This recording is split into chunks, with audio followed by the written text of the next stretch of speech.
Hell breaks loose as cops start seizing guns in this state with no due process. This may be the first, but it's certainly not going to be the last, by Frank Lee for DailyVine.com. Residents in this sunny state were caught off guard when a Broward County judge ordered the first gun confiscation under the new Florida gun control laws. The judge ordered that the man, a 56-year-old, have 4 guns and 267 rounds of ammunition removed from his belonging. The man was claimed to be a threat or risk to himself and others, and his weapons were taken away by what is called the Risk Protection Law. Some people refer to it as the red flag as well. It was also reported that the man who had his guns taken away was involuntarily taken to a hospital for psychiatric treatment, which is also something covered under Florida's Baker's Act. It's unknown that what the man's treatment was. It is also unknown what the treatment was, but it appears to have been forced upon the man. The new legislation allows Florida authorities to confiscate weapons when someone is deemed a threat or risk to themselves or others. Some think there is a fine line drawn upon who is considered a real risk and who is fraudulently labeled a risk. It's not above or below the authorities to find someone a threat merely to target them in a personal attack. The man who was targeted is also now prohibited from buying another gun or any ammunition. It is unknown if the man has a criminal history. The Sun Sentinel provided this information. The legislation is part of a bill signed 1 week ago by Governor Rick Scott. The new laws impose some restrictions on gun sales and give law enforcement new power to take action when they have evidence that a person may pose a danger. The National Rifle Association immediately filed a lawsuit in federal court in Tallahassee, challenging some aspects of the law, including the legality of banning gun sales to people under the age of 21.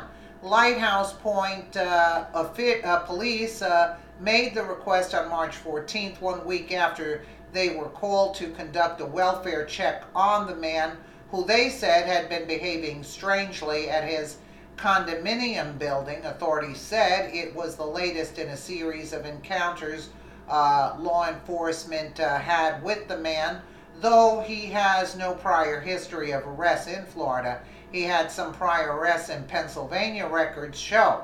Police were called after the man turned off the main electrical breakers to the condo building in Lighthouse Point.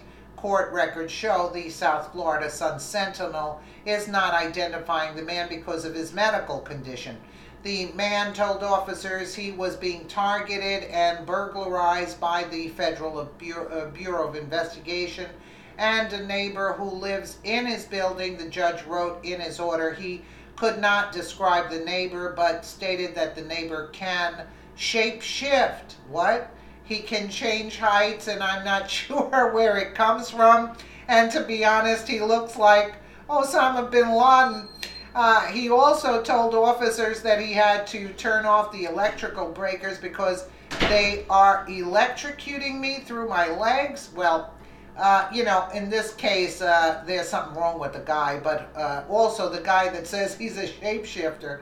Officers said they saw weapons in his home after they were called to check on his welfare.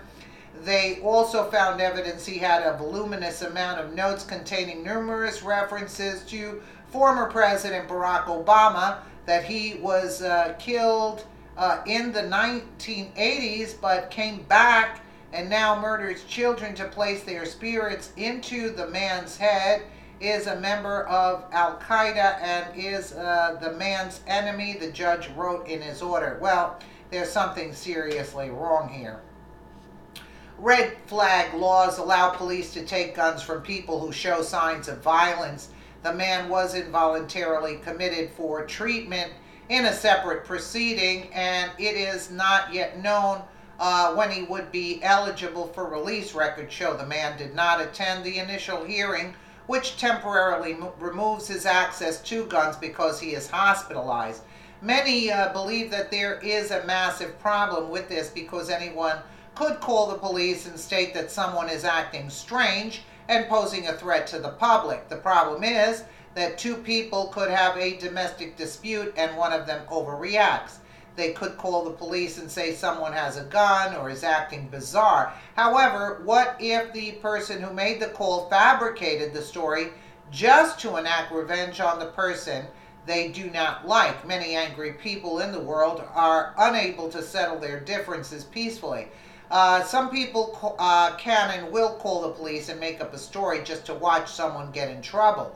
The other big problem is that if fake calls happen too often, then the police won't know when a situation is dire, or other people will be faced with the prosecution and unwanted mental illness.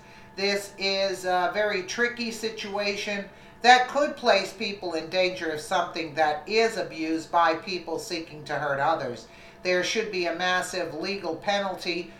Yeah, I agree. For anyone who makes false claims that someone is a threat, because anyone calling the police without a just cause is simply putting other people's lives in danger and also tampering with the system. Yes, they should be arrested if you're making false statements to the police, absolutely, because you're wasting time and money. But in this case, if this guy is like off his rocker, then I go along with this whole deal. Let me know what you guys think in the comments below. And again, thank you so much for watching.